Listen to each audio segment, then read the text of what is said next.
A theme that we have here on Walsh Wednesday is that music is transcending. It transcends beyond geography, location, and language because it captures the human spirit unlike anything else. Music in itself is like a spirit that runs through all of us and ties humanity together. It helps share stories, teach history, unite cultures, and create new opportunities. For these reasons, music transcends time. The concept of Western tonality has only been accepted for several hundreds of years, but civilizations have been expressing themselves through music in ways historians are still trying to understand. Though the concept of notation and record keeping is relatively new in the grand scheme of humanity, traditions have kept styles alive for centuries. And because of the writing and notation that we do have, we're able to understand, study, and appreciate the stylings of our ancestors. The fact that music written from the Renaissance and well before are still being performed to this day is mind-blowing. Though the composers and the original musicians who performed these works have well since passed, they leave a legacy that continues to inspire musicians to this day. Even by tuning on to pop radio these days, you'll be amazed to find out what inspired that piece of music and how easily you can trace it back to the eras such as the classical period, the Baroque period, the Renaissance, and much more. Music is the synthesis of time and people coming together in celebration of life. A few weeks ago, I had my cousin Annette Waslick on. This week, we have another cousin of mine, Maria Caswell. Maria is another musician who specializes in the works of the Baroque era, an era in which she holds very close to her heart. These interviews with Annette and Maria truly mean a lot to me because I didn't get in contact with them until fairly recently. Most of my life, I knew very little about any musical background of my family, and all of a sudden, I'm learning how prolific my family is. It's truly inspiring to me, and I hope these stories inspire you as well. Thank you for tuning in to another episode of Walsh Wednesday, the Reflective Series. On today's episode, Maria and I are going to talk about the staying power music has and how there is hardly a shelf life to the wonder and creativity. Maria will also get to share about a number of the renowned ensembles she has the pleasure to perform with, and how she and said ensembles have transitioned through the pandemic. All of that and more, right after this.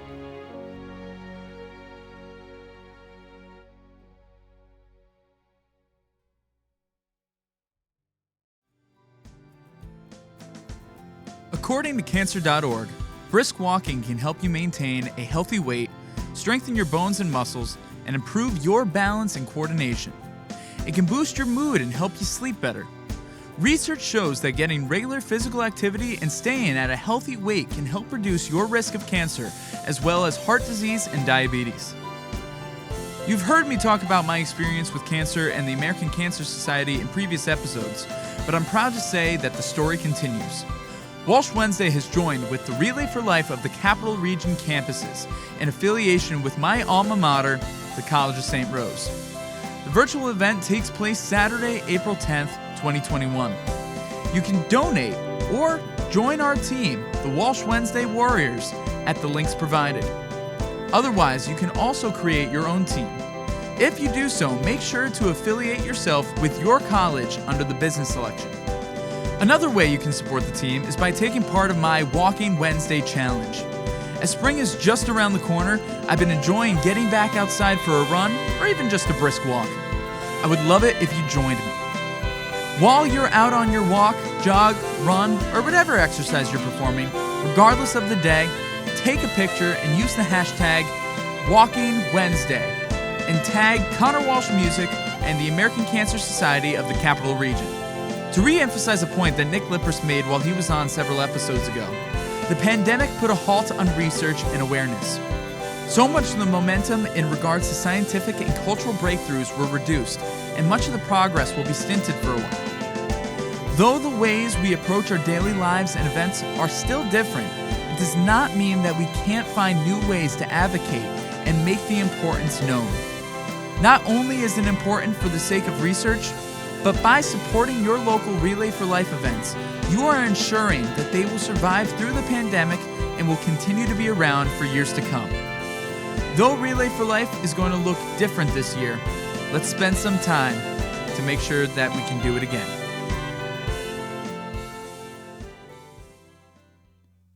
As I mentioned before, today's guest is Maria Caswell.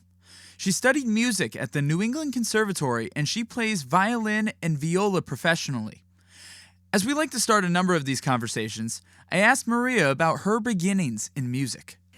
Well, our family had a lot of drama and art in it. My father and mother both went to college in theater. My father was an aspiring actor. He worked in early TV and radio. My mother was always kind of musical. She could play the piano. So we were in a home where we sang and acted out plays and everything. And the school offered classes in instruments. And I said, oh, well, there's that violin in the closet. I'll try it. And it really spoke to me when I started learning it, when playing in an ensemble really got me. And progressing through school, I was lucky to be in schools with good orchestras. And I was inspired by friends who were really good. So I started taking lessons and, it just kind of snowballed till I ended up applying to conservatories, well, mostly just the New England Conservatory, and I got in. So that's how that happened. But I specialize in early music. We used to be called early music. Now it's called historically informed performance. It was called early music because it was all about medieval and Renaissance, and then became also about Baroque and trying to play it the way it was heard back in the day, using instruments set up that way and all. And I just loved that music. So you got to understand, I grew up in the 70s. And in the 70s, we were all totally into like the Renaissance fairs and folkways, folk songs, all that stuff. So the early music just was right for me at that time. And I was extremely lucky to go to the New England Conservatory because they had a whole department of early music at that time.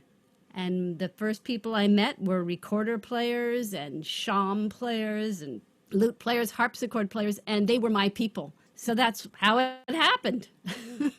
That's very, very cool. And it's interesting that you said, how referred to early music. I remember learning at St. Rose Baroque. The Baroque period is what they call the creation of tonality. Of course, it was, so much music and so much going on there, but it really was a turning point in the way that music is documented and listened to and all that. And it was right after the Renaissance, of course, too. So it was like a lot of things booming and a lot of things changing. What is it about the sound of the period and the arrangements or even some of the composers that really strike your interest about the Baroque period? That's a really good question. My friends that I play with in the chamber music group I have, which is called the Alphabet Baroque Club, they know that the earlier the music, the more I like it. I love the open harmonies of the Renaissance, medieval, well, maybe not the Renaissance much, but the medieval for sure. And the early Baroque things they're kind of simple. They have this bass line, and then they can have a very florid treble line. It's very imitative of vocal music, and I love vocal music. So those things are part of it. It's a good question. It allows for a lot of ornamentation, so you can do a lot more self-expression. A lot of times you get a piece of Baroque music, and it doesn't even have dynamics in it. So you have to make the dynamics. You have to make the shapes of the music, and a lot of that is dependent on what the harmony is doing. So if the harmony is going along and you're thinking it's pretty boring, and then suddenly there's a really exciting chord, you go, whoa, and you can make something of it, and you can improvise over it. You can add notes. So, that's very creative, and I love that part of it. As you go on, and like I said earlier, now it's called historically informed performance.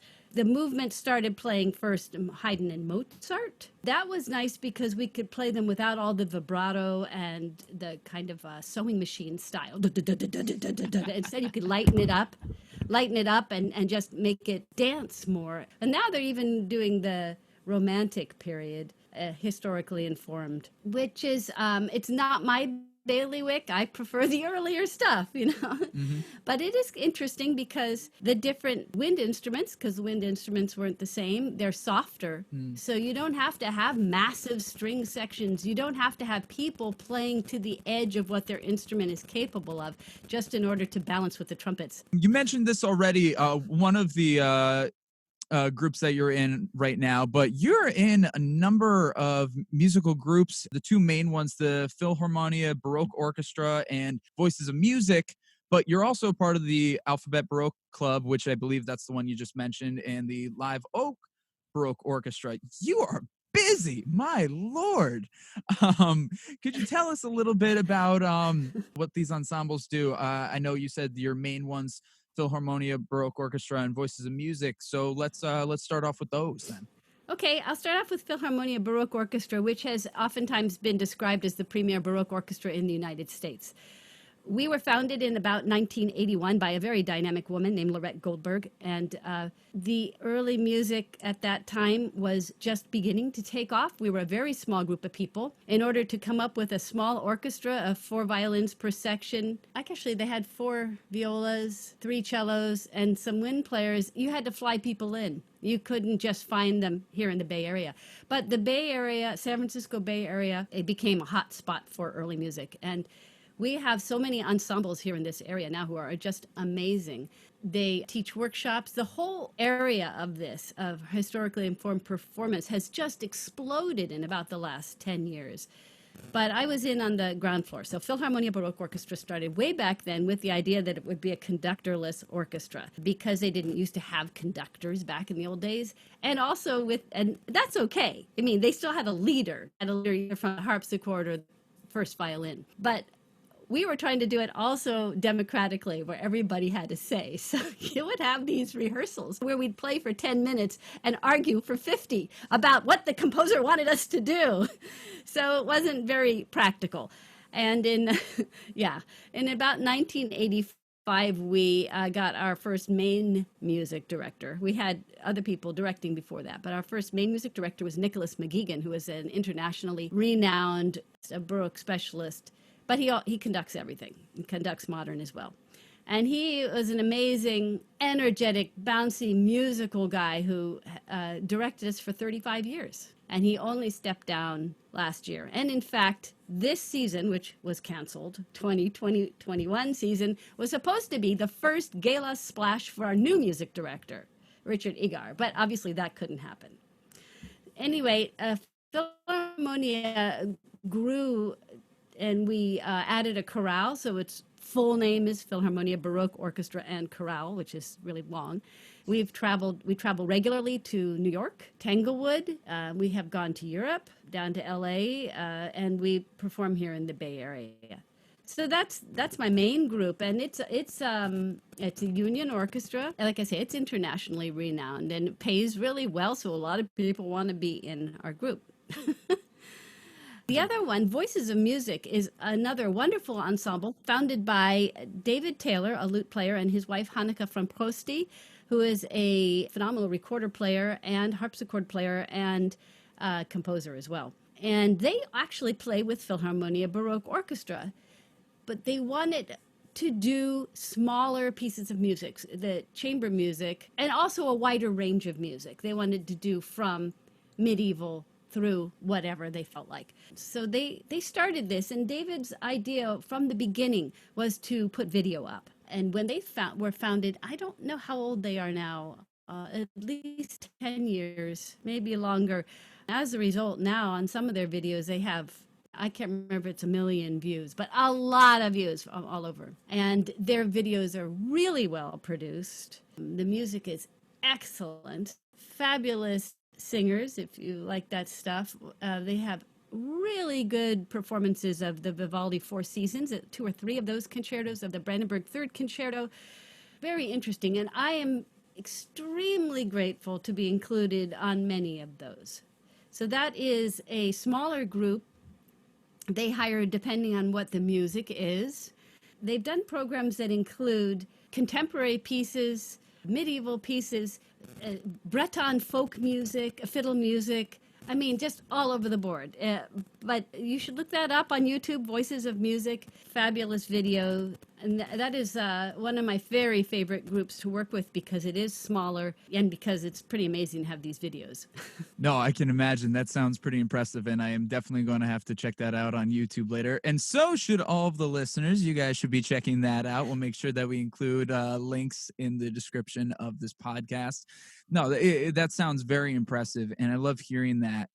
It's interesting at the College of St. Rose where I was at. We had our camerata performances, and the themes for those could be all over the place, and always have the orchestra and the wind ensemble, and we'd have so many guest performers in, and it's just incredible the staying power that this music has throughout the generations, as music changes and shifts. Obviously, you listen to pop music now.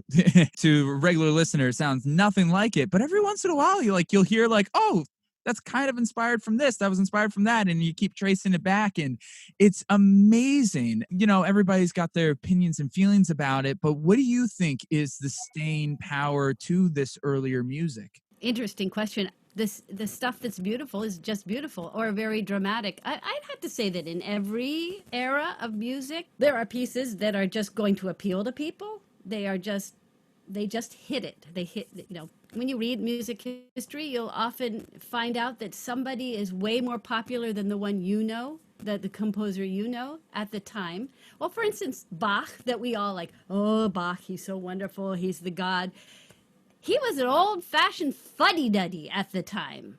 I mean, they were amazed at his technique, but he was boring. They liked Telemann, and they liked his sons, Telemann has lots of fun pieces, but Bach's sons, I don't like their music very much, but at the time, the one we worship as the best was boring. So, I mean, it changes all the time what people like, but certain things will stick. Time period is going to have some piece of music that will continue to appeal to people and will be rediscovered. And I believe that even in pop music now, there's so much that is produced, but there will be certain pieces which never go away.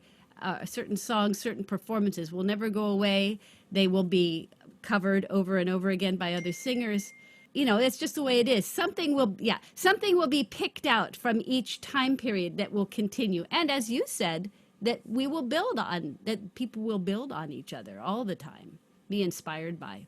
Amen. There's just a timeless quality to it. Music, it unlocks the emotions, and emotions and feelings are forever timeless. So it's great how, the generations can speak to one another in that way. Right after this short break, Maria and I are going to get into how the pandemic has affected the number of ensembles that she's a part of. We're also going to strike up a very interesting conversation about how unions and law play a big part about how much these ensembles can do virtually. All that right after this. I want to say thank you to all the listeners out there, and welcome to all those who are joining us. I've mentioned this before, but this podcast is kind of like my therapy. I get to talk about subjects that mean a lot to me, and I get to share the stories of incredible people. Any and every little bit of support is appreciated, and I love the little community we've carved out for ourselves. The toll that the COVID-19 pandemic has taken has been large, and as we reach a year of dealing with it, there's still a lot that needs to be worked out. Many of us are yearning to go back to some sense of normalcy that we had prior to COVID, and we hope to move on, but building ourselves up stronger than before. Scotty C and I are releasing our song, Do It Again, on March 26th. This is more than just a regular song. We feel that it is an anthem, an ode to all the struggles that we have faced in the past year and all the memories that we miss. As we come together in solidarity, as we combat this pandemic, let's also come together in song. You can pre-order Do It Again by checking out the links in the description. The song, along with a music video shot and edited by Rachel D'Amico, will be out March 26th. In the meantime, don't forget to keep streaming your favorite songs off my album, Away From Home, check out Scotty C's various works, and keep spending some time with us here on Walsh Wednesday. So, after a year like 2020, I have no idea what 2021 has in store, but I look forward to tackling it all with you. As Maria and I were talking about right before the break, music transcends across all generations. Speaking of generations that will be speaking to one another, people will be looking back at 2020 and the COVID-19 pandemic with awe. So obviously the COVID pandemic hit and that changed the field altogether. Performances shut down, tours canceled, and just the whole way that we did performative music was shifted up till now. And I wanted to ask you about your experience with that, with what you do personally and also what you've seen around you. Okay, these are really good questions. As with every performing organization, last March we were shut down. We lost concert sets, tours, recordings. As I mentioned earlier, this season completely canceled.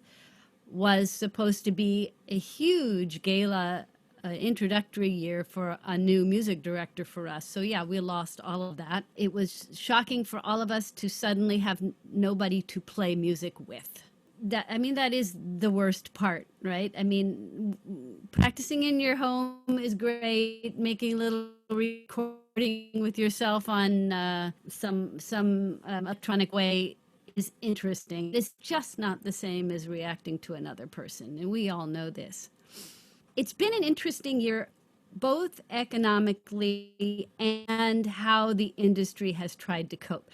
Economically, I have been lucky that I was able to get unemployment, so that helped. And then a lot of the orchestras around here, a lot of the organizations I work for, were able to get the Paycheck Protection Plan money, PPP money, and actually were able to pay us for what we didn't play, especially in the spring. But then in the fall, all orchestras had to deal with how do we keep our players? If they can't make money playing, they are going to leave the industry, or they're going to do something else to make money. And so orchestras have scrambled trying to raise the money to pay their musicians something, and all orchestras have been different. Philharmonia was able to pay us through December a certain percentage of what we would have been paid for not playing. Voices of Music is paying us 50% of what we would have made this year. And this is the absolute generosity of their board and donations online. So that people have stepped up to try to do this, but it is not sustainable. In the meantime, they don't want to lose their audiences. So you have to keep a connection with the audience. And this is where the problem with union comes in. Philharmonia is a member of the American Federation of Musicians. And normally, if Philharmonia wants to put anything online, they have to follow all the union agreements. And they are expensive. And it's all good, but we don't normally do that, right? That's not what Philharmonia does. It doesn't put things online. So, it does a little bit. We have recordings. We've made recordings. They're all under these agreements, but it's under normal circumstances. And here we are with no audiences, no money coming in from audiences, everybody suffering. So this has been the hardest thing for all the orchestras, is how to deal with the electronic media part of this. And some orchestras have played hardball with their players, and it's not been pretty. I don't have specifics, but players have taken either huge cuts or have been threatened that if they don't, the orchestra will go under. Some orchestras have paid a lot, and the union negotiated a side letter agreement, which kind of set out if an orchestra pays this percentage, they can do this much electronic media. It's really complicated. It's really complicated. And there's side letters to the side letters, and so that has been interesting and difficult change for our industry, because we've had to go online and we've had to renegotiate and negotiate and figure out how to do this fairly to the musicians. That's I'm on a fascinating. negotiating committee.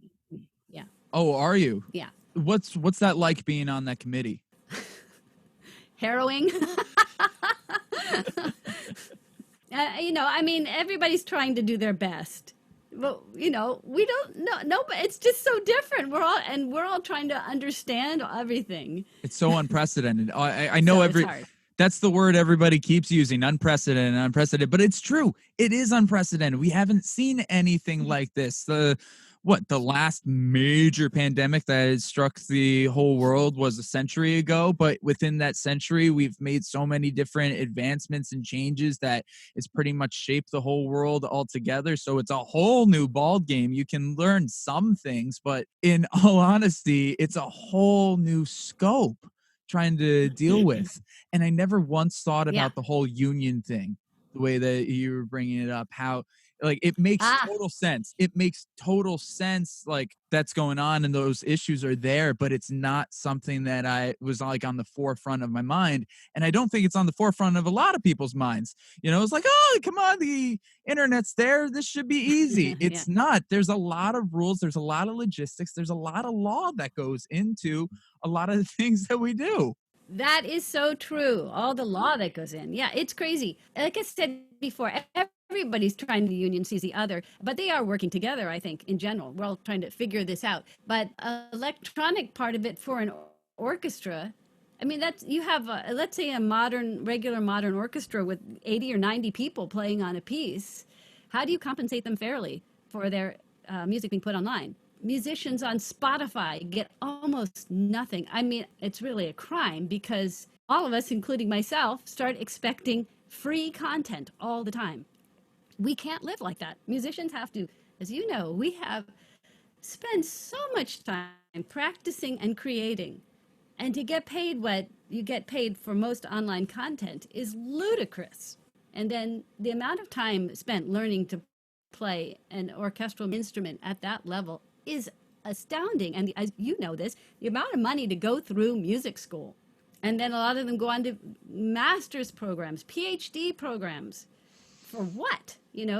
So Exactly. Yeah. so I'm very reactionary to a lot of the online stuff because we're not being compensated properly. People are trying and it will change. We've kind of been put into a spot where it's definitely highlighted even more what had been working and what definitely has not been working. And I think that's Yeah. been opening up a lot of people's eyes. I think there's a lot of things that are shifting, some for the better, some for the worse, unfortunately. But, it's just a matter of trying to, cope and adapt to what we have to work with now. I've seen some great advancements and I continue to see setbacks. But if it's a matter of just staying true with it, and musicians, we're stubborn. So it's just like just keep Yeah. plowing through with what we got, what we know, and just not taking no for an answer. If we took no, there wouldn't be a single musician out there. That is true. Yes. That's a good point. Musicians are stubborn. I also think music is absolutely fundamental to people learning and to people being happy people, whether you're listening to it, but especially if you learn an instrument, even studying it a little bit helps children, helps everyone. So there will always be music around.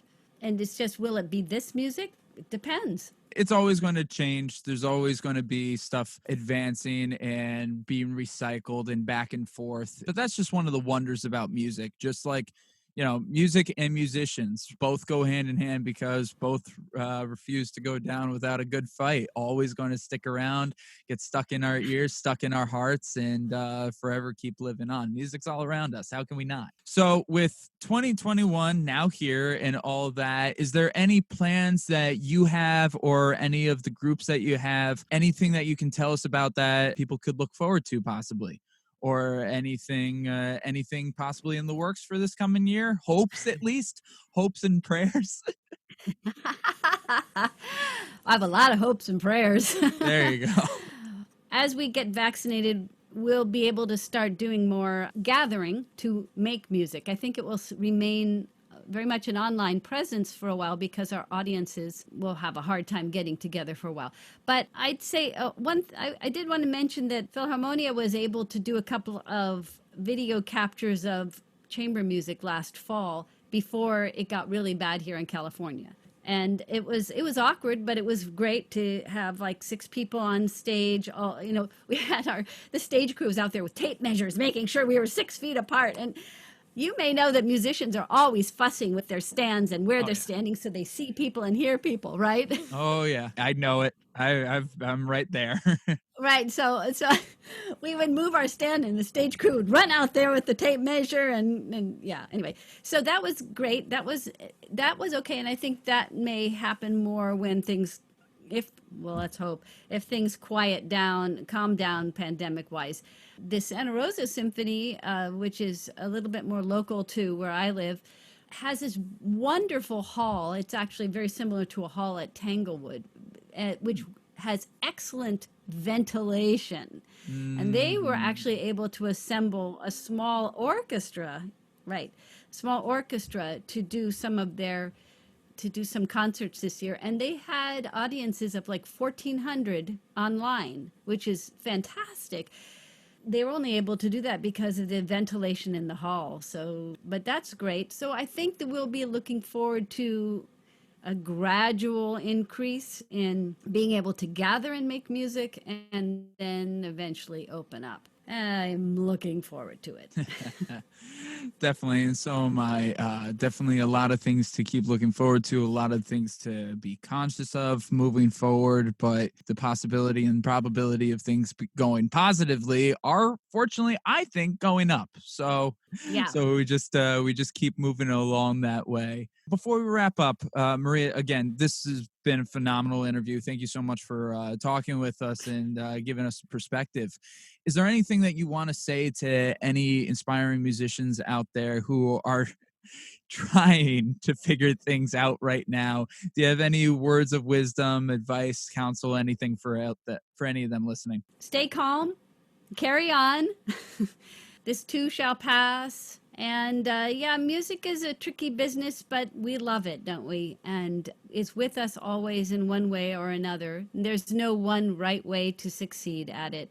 Maria, thank you so much for coming on to this episode. Everybody check out the links that are going to be in the description of Voices of Music and anything else we can get our hands on. And stay tuned for whatever 2021 brings for the live music scene. Before we wrap up this episode, we were fortunate enough that Maria was able to provide us with a performance with Voices of Music. This piece in particular is one of Maria's absolute favorites. If you check out the video on YouTube from the links provided, which has over 2.5 million views, you can see Maria in the center wearing pink. In the meantime, you can listen to the performance here right on Walsh Wednesday. For you all to enjoy, this is Voices of Music performing Bach's Brandenburg Concerto No. 3 in G major.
Again, thank you to Maria Caswell for coming on to this special episode of Walsh Wednesday.